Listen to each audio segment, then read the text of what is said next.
So in this segment, we're going to be talking about Andrew Bailey calling for indefinite waiver on EU lenders to access London clearinghouses. So the EU have set an extended deadline on traders in the EU to essentially stop using London clearinghouses and start using ones in the EU. So the EU, this is Andrew Bailey. The EU should allow its banks and fund managers to use UK clearinghouses indefinitely, Bank of England Governor Andrew Bailey said. Now, there's multiple reasons why the EU would not want to do this, so we're going to run through them quickly. One is that the EU has no oversight over the UK in terms of trade, or in terms of services. So if the UK start deregulating, it puts the EU in a weakened position, because if these traders, these companies do trades in the UK and something happens to these clearinghouses and deals collapse and people lose money, it'll be up to those EU member states to potentially bail out those traders if depending how big the losses are, and it will be the fault of the UK potentially if this does happen.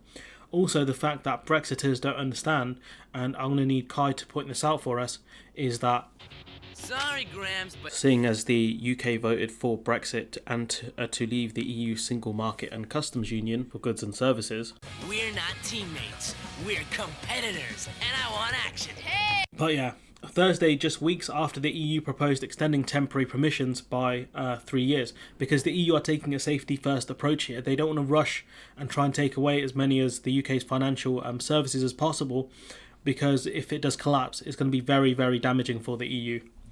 EU banks and fund managers have long used UK clearinghouses, but after Brexit, Brussels balked at being dependent on a non-EU country for the critical infrastructure that acts as an intermediary to prevent defaults on trades, triggering a domino effect through the market, because it will cause massive problems if these trades do not go through as they are meant to, because trades collapse essentially.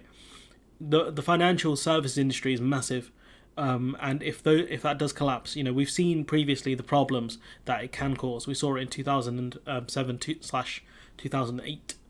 The EU initially set a deadline of 2022 for its banks and fund managers to wean themselves off London's clearinghouses, but last month announced a 3-year extension to the equivalence regime, allowing EU financial services firms to clear their trades through the UK. And the EU have set up, consultancy consultancy things within itself to kind of talk to these kind of firms and traders to say what can we do to kind of bring you guys in to stop you guys using London. McGuinness is no fool, and she knows exactly what she's doing, taking their time. However, Bailey told a dinner for a lobby group, the City UK, that there needs to be no time limit to this equivalence. And to be fair, he would say this because he's desperate to keep the UK's clearinghouses, profitable, viable, and all of these things. London is the premier place to do these trades. He pointed to the UK and EU's shared deep commitment to open markets and open financial systems with strong and appropriate regulatory standards and cooperation. I mean, that's fine. We both want to have open markets, fair systems, blah, blah, blah, blah, blah, blah, blah. But the EU don't want to be dependent on a third country, and who could blame them? The Commission did not immediately respond to a request for comment, so there's no response from the EU in this article. Pushing for permanent is a shrewd step, said Simon Morris, a financial services partner with law firm CMS. The EU remains reluctantly dependent on the city, overshadowed by its fear that key infrastructure lies outside its oversight, and that's the key here. The EU has no oversight over the financial sector in London. So if the UK starts deregulation, which Sunak and others are hinting at, we've got the Brexit Opportunities Minister himself in the picture below, the EU have no control over that, and that's what's going to cause them problems. If the Bank of England continues to show its credentials as a strong regulator, there is every prospect of prolongation. The problem is the two of the kind of regulators within the UK have been told to keep stability but also boost the growth, and those two things are kind of at odds with each other to an extent. And so essentially, in my opinion, they've been told, look for areas you can deregulate and cut corners so we can boost growth here, and that's going to horrify the EU.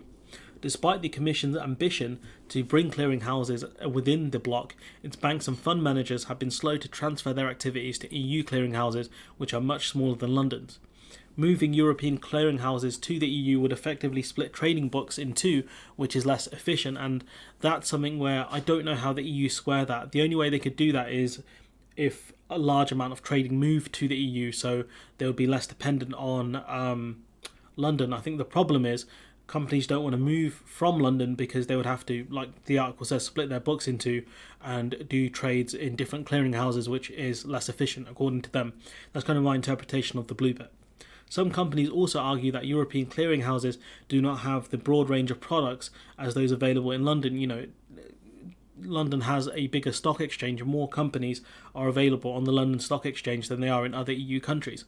EU countries. And say the constant service levels and technology are inferior, and that's something that EU are going to have to look at. How can they invest to kind of boost Europe's kind of clearing houses, and how can they make Europe a more better place for companies to go onto their stock markets, essentially. Europe's securities regulator, ESMA, has supported the stance of banks and fund managers, ruling in December that the risks of moving businesses to the continent outweighed the benefits, since London clearing houses, LCH and ICE Clear Europe, were of substantial systemic importance to the EU. So essentially they're saying the EU are dependent on these London clearing houses, and so moving away now, it's not worth it. It's more of a risk to leave than it is to stay. McGuinness has promised a public consultation on how to make the EU's clearing infrastructure more attractive, something the Commission hopes will lure Europe's banks and fund managers away from London. And that's going to be a key move for the EU to do here, because they need to figure out how can they attract the traders and the other institutions to move to the EU. The house, so LCH, still acts as a middleman for 90% of denominated derivatives market. So the vast majority of trades for derivatives, denominated derivatives, whatever the hell that means, is happening there. I'm not going to claim to be an expert on financial terms, but the vast majority of trades of that nature are happening there.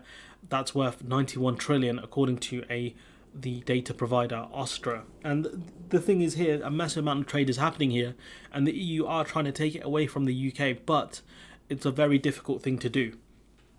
Bailey said the Bank of England will continue to work in strong cooperation with the EU authorities to ensure risks in clearing houses are well managed, as we do with other authorities in other countries.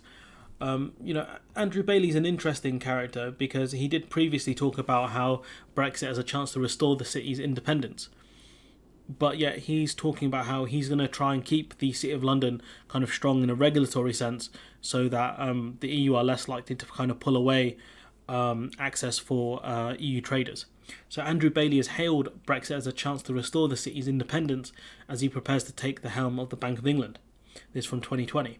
Bailey, who succeeds Mark Carney, I miss him, as governor next month, said leaving the EU would give Britain a chance to ditch any Brussels red tape which damages the financial sector. Now, it's interesting how Andrew Bailey talked about how London is going to still be there as a strong kind of regulator. We'll continue to work in strong cooperation with the EU authorities to ensure risks in clearing houses are well managed. Yet here he's talking about cutting red tape and all these things which damage the financial sector. So here in this article in 2020 he's talking about deregulation, and now in 2022 he's talking about strong cooperation and these other things in order to kind of stop the EU from taking business away from the UK. And I don't mean that in a sense of the EU are being evil here. I mean that in a sense of, get Kai to explain it again. Sorry, Grams, but Seeing as the UK voted for Brexit and to leave the EU single market and customs union for goods and services, we're not teammates. We're competitors, and I want action. Hey! Bailey expects Britain to review laws, arguing that Brussels should not expect the UK to stick rigidly to EU rules. So again, at the start he's saying, we're going to deregulate, don't expect us to stick to rules, we make our own rules, bro, we make our own rules, we do what we want. And now he's saying, bro, don't be mean to us, give the EU indefinite access to our clearing houses and we'll be nice. Massive sea change from him by the looks of it, but you never know with these guys, slimy. He said it's crucial to avoid a metaphorical punch-up with Brussels if there is a disagreement over UK changes to rules. So he's talked about getting rid of red tape that impacts the financial sector. He's talking about Brussels should not expect the UK to stick rigidly to EU rules. And then he says at the end, we need to avoid a punch-up with Brussels because he cites Switzerland losing access to the EU as an example of not good things. So Andrew Bailey, very strange character, very, very strange.